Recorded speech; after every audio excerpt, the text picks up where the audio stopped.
Meus queridos irmãos, boa noite, me ouvem bem? Boa noite, meus queridos irmãos. Que bom.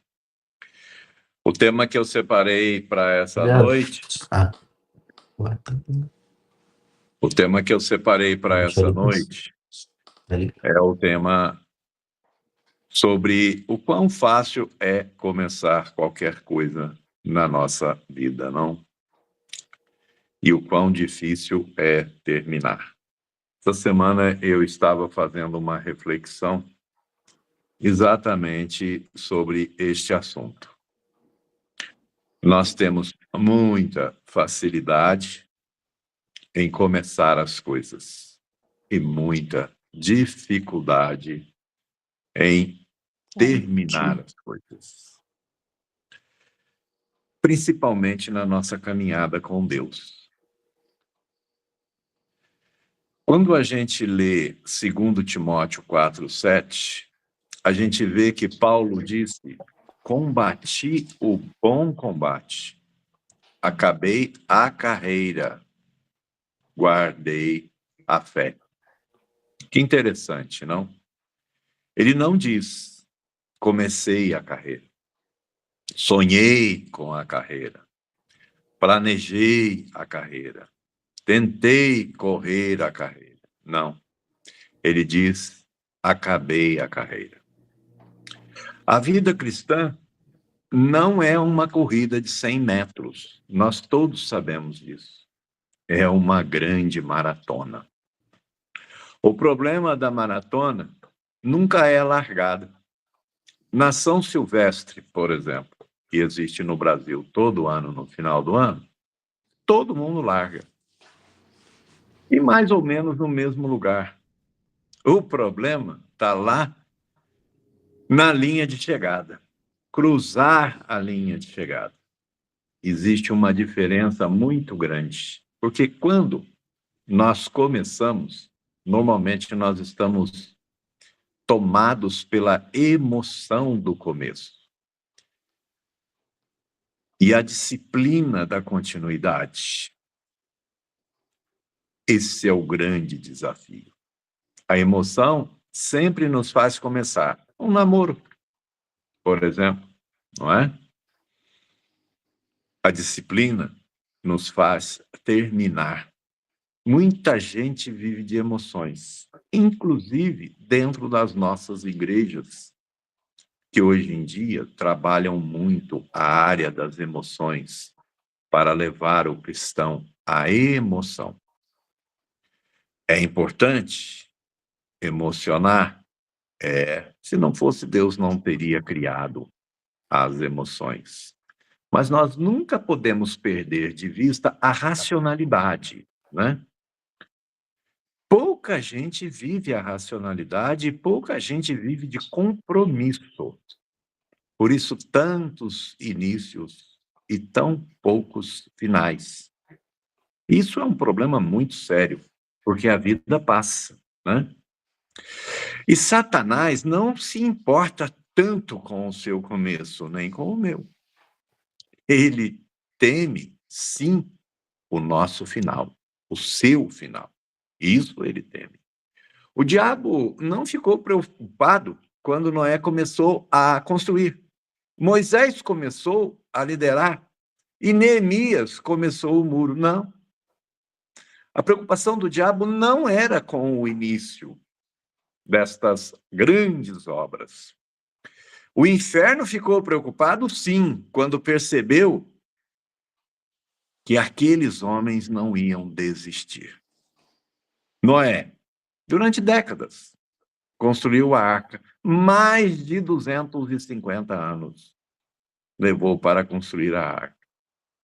Nada de chuva, sem apoio popular. Imagina, a família dele deveria chamar ele de louco todos os dias. Sem aplausos, sem resultados visíveis. Imagina só os vizinhos perguntando para ele: você ainda está construindo isso? Você ainda acredita nisso? Você ainda acha que Deus falou mesmo com você? A maioria das pessoas abandona exatamente aqui, quando o resultado demora. E às vezes demora. E às vezes demora uma vida. E muita gente hoje está se esquecendo da vida eterna. Muita gente hoje está esperando o resultado só para a vida eterna. Quantos abandonam ministérios, abandonam casamentos, abandonam projetos, abandonam sonhos? Porque o resultado não veio rápido. Essa semana, eu ouvi de alguém me dizer: eu saí da bolha. E eu perguntei: que bolha? E a bolha saiu da igreja, da presença de Jesus, porque ela considera que Deus não existe, porque se Deus existisse, o mundo não estaria do jeito que está. As pessoas estão com uma expectativa muito grande e parando pelo meio, porque a esperança dela está no mundo. E o mundo jaz do maligno. Vivemos a geração do instantâneo. Mas Deus continua sendo o Deus do processo, não do instantâneo, não do para ontem. Deus é Deus e não é homem para mentir. Existem mais pessoas com potencial do que pessoas com perseverança. Todo mundo tem potencial para tudo, mas tocou na perseverança, tá difícil, não é? A humanidade está cheia de talentos desperdiçados. O cemitério também está cheio de gente talentosa. O mundo está cheio de pessoas que poderiam, deveriam, tinham capacidade, mas desistiram. Sansão recebeu uma força extraordinária. Tinha chamado, tinha unção, tinha poder, mas não tinha domínio próprio. Começou como libertador, terminou como prisioneiro. Prisioneiro. Interessante, né? Qual é a lição que nós tiramos dessa história de Sansão? Seu maior inimigo talvez não seja a sua falta de talento. Talvez seja a sua incapacidade de permanecer. Por quê? Porque pulamos de galhos em galhos. Quanta gente nesse Brasil já trocou de igreja atrás da promessa? Por quê? Porque quer a promessa, não quer compromisso. Não é? Não quer comprometimento, não quer gastar tempo. O sucesso inicial é um dos maiores perigos da vida. Grande perigo. Isso surpreende muita gente. Fracasso não destrói apenas. Sucesso também destrói. E muito, porque o fracasso humilha. O sucesso muitas vezes embriaga. E muito. Saul começou escondido, humilde, pequeno, dependente de Deus. Depois começou a acreditar que o reino era ele e dele. O orgulho entrou, a obediência saiu e a cegueira preparou o resto. Pergunta: quantas pessoas perderam tudo justamente depois de vencer? Eu conheço um monte. Essa semana recebi uma petição inicial de pessoas que eu convivi de muito perto nos últimos 10 anos, que foram se emocionando com o sucesso. E essa semana eu recebi uma petição de um pedido. de recuperação de judicial daqueles meninos da ordem de 300 milhões de reais. E eles queriam e diziam para todo mundo: nós seremos os primeiros no Brasil. E foram, só que tropeçaram no seu próprio sucesso. Observe o que acontece constantemente na sociedade. Empresários que construíram impérios e depois enfrentaram escândalos. Esses, meus conhecidos, estão enfrentando escândalos. Acompanhei uma boa parte da vida deles e pude medir e avisar as pessoas que eram da minha confiança: cuidado, eles estão completamente possessos pelo poder e não estão medindo consequências. Políticos que iniciaram como esperança popular e terminaram envolvidos em investigações. Começaram bem, com um propósito. Celebridades que conquistaram fama mundial e depois destruíram a própria reputação. Atletas brilhantes, que perderam a carreira por falta de disciplina. Muitos, não poucos. Eu conheço gente que jogou na Europa, que quando foi recebido na Itália como jogador de futebol, parecia que estava acontecendo uma revolução naquela praça. Tamanha quantidade de pessoas recebendo aquele jogador, e hoje ele mora no fundo, numa edícula de uma casa de favor. Não foi o começo que os destruiu. Foi a incapacidade de administrar a caminhada. É fácil começar, por exemplo, um casamento. Essa semana eu falava isso para minha esposa. 44 anos de casado nós temos. Casamos crianças. E eu falava para ela: amor, como é difícil chegar ao fim, não? Poderíamos ter ficado pelo caminho por diversas vezes. Difícil é terminar apaixonado pela mesma pessoa. No altar, todos sorriem.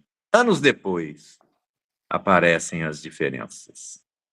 O casamento passa por estações. Estação da paixão. Tudo é lindo, tudo. Estação da descoberta. Você percebe defeitos. Estação da frustração. Você descobre que casou com um pecador. Estação da escolha. Agora você decide amar ou abandonar.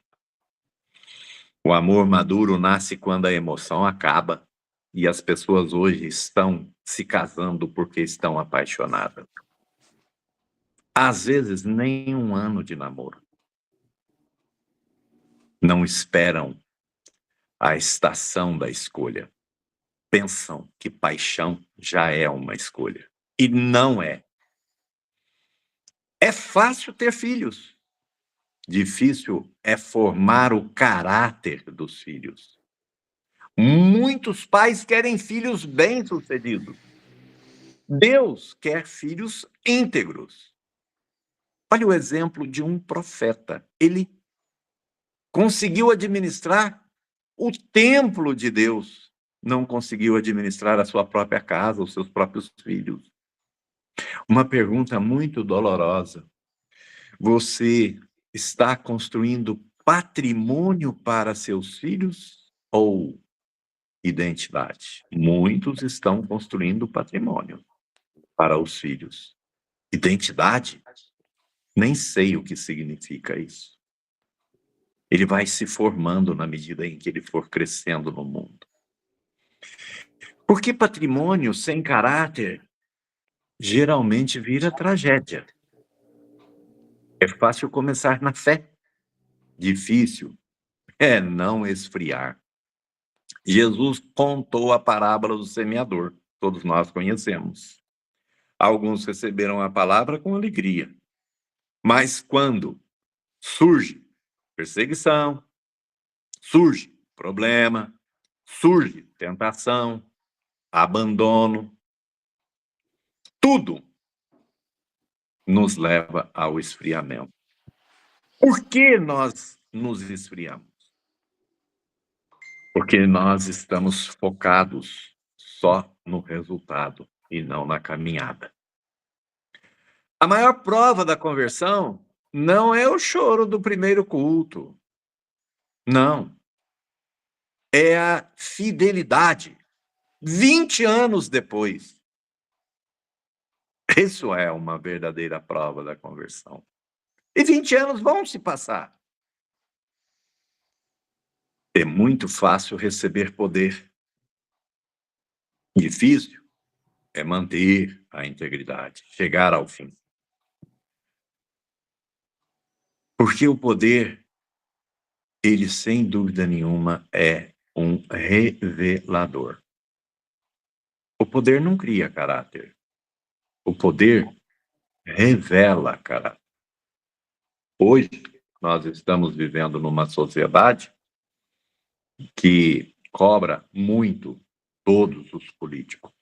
E eu, particularmente, faço uma análise da nossa sociedade e dos políticos. E faço sempre uma pergunta. Nossos políticos têm o caráter que têm porque se transformaram o político? Ou a política só foi instrumento de revelar o caráter que eles já tinham? Lógico, tem exceções. Davi, quando ninguém observava, ele cuidava das ovelhas. Quando todos observavam, tornou-se rei. Mas em determinado momento acreditou que sua posição o colocava acima da lei moral. Aí veio o quê? A queda. Muitos entram na vida pública dizendo, vou servir. Depois passam a servir a si mesmo. O problema nunca foi o cargo. O problema sempre foi o coração. O cargo não revela caráter. O maior perigo não é cair, gente. É se acostumar com a queda. Cair, todos nós escorregamos e caímos em algum momento. O problema é se acostumar com a queda. Há pessoas que ainda sentem dor quando pecam. Já perceberam isso? Eu sou um pecador. Às vezes, cometo um pecado. Dói profundamente. Isso é bom. Isso é bom. O problema é quando você não sente a dor mais. E hoje nós temos pessoas que já não sentem nada.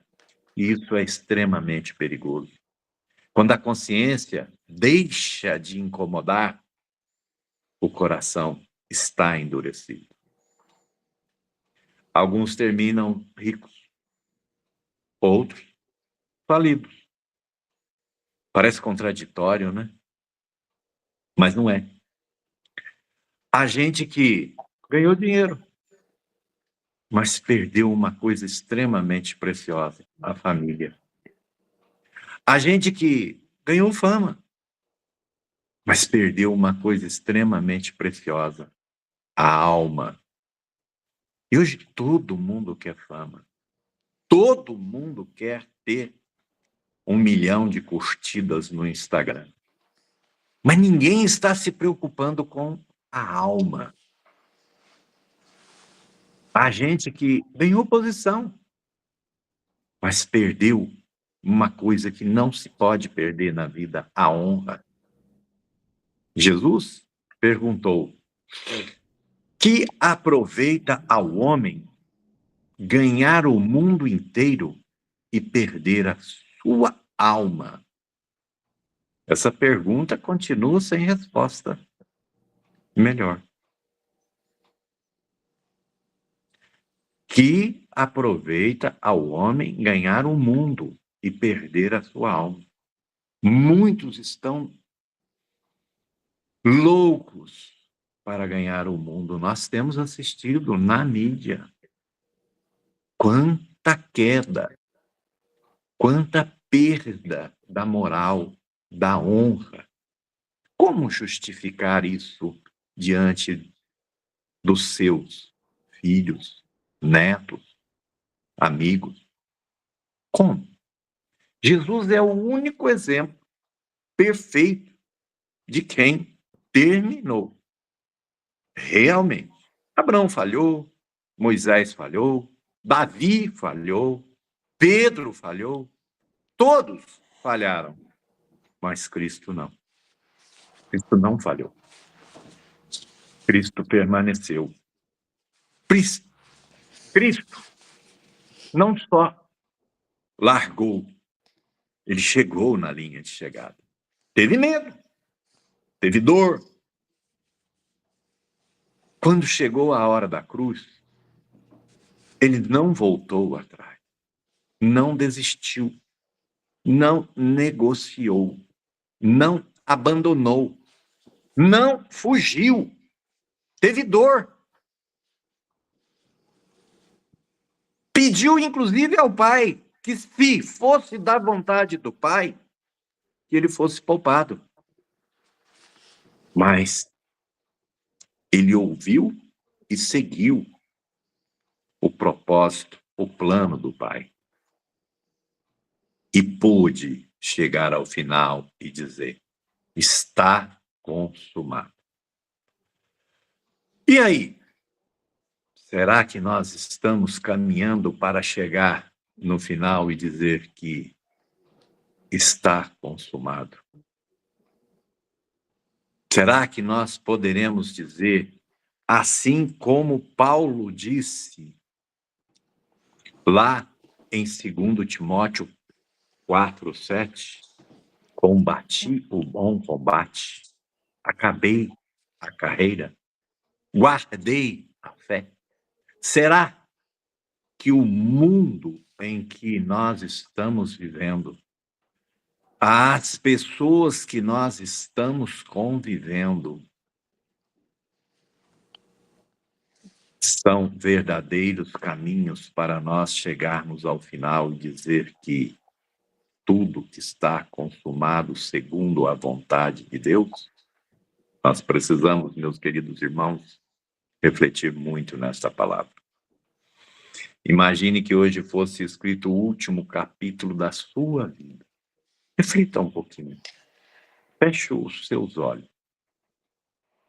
Chegou hoje o momento de você partir.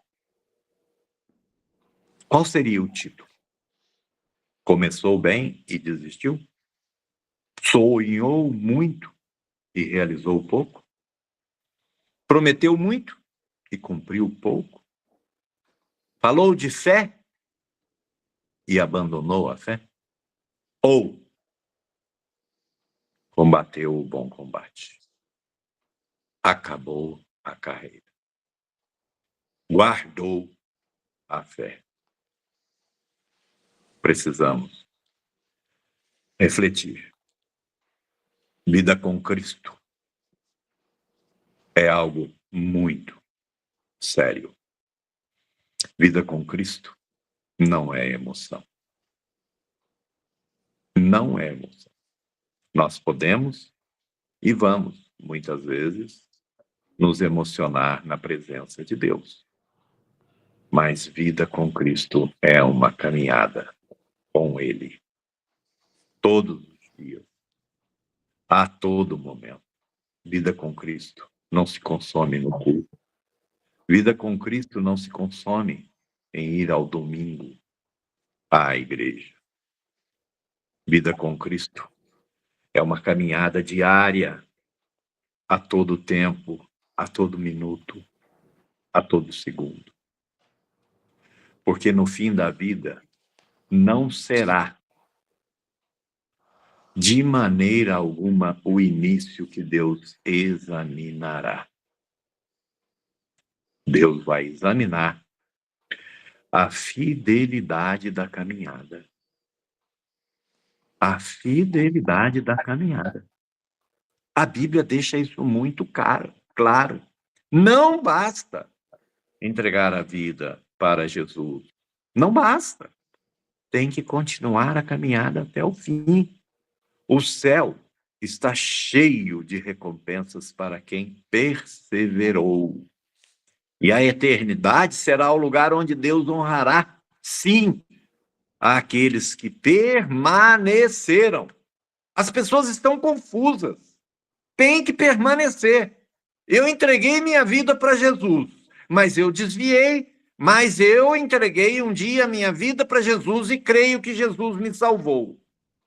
Hoje eu roubo, mato, corrompo, mas um dia eu entreguei a vida para Jesus. Um dia a vida é entregue para Jesus, jamais ela será perdida. Não é assim que funciona. Jesus fala por diversas vezes na Bíblia sobre permanecer. Tem que permanecer. Todos os dias. Todos os dias. Todas as horas. Precisamos lutar. Porque é muito fácil começar. Tudo na vida que vocês olharem ao seu redor. É fácil começar. É facílimo pegar uma criação na rua e colocar para dentro de casa. O difícil é manter essa criação 17 anos dentro de casa, inclusive na hora em que você será às pernas desta criação. E todo mundo se emociona com a criação que está na rua e traz para casa. E depois coloca no carro, vai até uma estrada, solta e sai correndo. Por quê? Porque não dá para permanecer. Interessante, né? Então, a reflexão que nós temos que fazer a partir de hoje, irmãos, é: estou permanecendo? Estou trabalhando com Cristo para chegar à reta final ou não? Se não, vamos corrigir. Precisamos corrigir. Precisamos encarar esta realidade de que realmente é difícil terminar. Mas, para Ele, nada é difícil, nada é impossível. Minha oração, meu pedido a Deus para todos vocês é que vocês reflitam muito naquilo que vocês começaram e que, por algum motivo, deixaram no meio do caminho. Será que Jesus não está esperando você voltar atrás e retomar aquela caminhada e levá-la até o fim? Que Deus abençoe todos vocês. Vamos orar. Senhor Jesus, te agradecemos pela tua presença aqui conosco, pela tua palavra, pelos teus ensinamentos. Senhor Jesus, é muito difícil permanecer nos teus caminhos. Nós reconhecemos isso. Somos pecadores, fracos. Mas também reconhecemos e sabemos que através do teu Santo Espírito, o Senhor pode, sim, nos fortalecer e nos ajudar nessa caminhada tão difícil do dia a dia. Nós queremos, sim, que o Senhor continue caminhando conosco através do teu Santo Espírito. Que o Senhor tenha a liberdade de nos instigar, nos repreender quando nós estivermos fugindo do caminho. Quando nós estivermos buscando coisas fáceis. Quando nós estivermos racionalizando a sua verdade, como se pudéssemos, de alguma forma, explicar para o Senhor que o nosso pecado deveria ser aceito pelo Senhor. Senhor Jesus Cristo, liberta-nos de tudo que não te pertence. Ajuda-nos a caminharmos nos teus caminhos. Ajuda-nos, ó Pai, a trocarmos de amizade, a trocarmos de lugares que frequentamos e que não combinam com o Senhor. Ajuda-nos, ó Pai, a trocarmos de hábitos, a abandonar maus hábitos, a buscar a sua presença. Senhor Jesus, liberta-nos, Senhor Jesus, do fogo e do inferno do pecado, meu Pai. Senhor, dá-nos, ó Pai, da sua sabedoria, dá-nos ânimo para estudar a tua palavra, porque tudo que o Senhor já tinha para falar, já foi falado e está na tua palavra. Ajuda-nos, ó Pai. Só a tua palavra liberta. Só a tua palavra traz a verdade. E a verdade do Senhor é a única coisa que pode nos libertar dos rituais, dos maus costumes, do espírito de religiosidade que o Senhor não gosta. Ajuda-nos, ó Pai, a entender que religião não leva a lugar nenhum, que o que leva à vida eterna é um relacionamento com o Senhor sincero, com palavras simples e não com rituais, meu Pai. Tira de nós, ó Pai, todo e qualquer ritual, Senhor. E ajuda-nos, ó Pai, a estabelecer um relacionamento com o Senhor, a entender que o Senhor está 24 horas por dia ao nosso lado, vivo, presente, que o Senhor não está numa cruz, que o Senhor não está num símbolo, que o Senhor não está num costume. Ajuda-nos, ó Pai, a entender que o Senhor está ao nosso lado quando olhamos para onde não temos que olhar, quando falamos o que não temos que falar, quando pensamos o que não temos que pensar. Ajuda-nos, ó Pai, nessa caminhada. Nós não queremos ficar pelo caminho, ó Pai. Nós queremos, sim, Pai, nós queremos chegar à reta final e romper, meu Pai, a chegada. Oh, Deus, tenha misericórdia de nós. Tenha misericórdia de nós. Amém. Amém.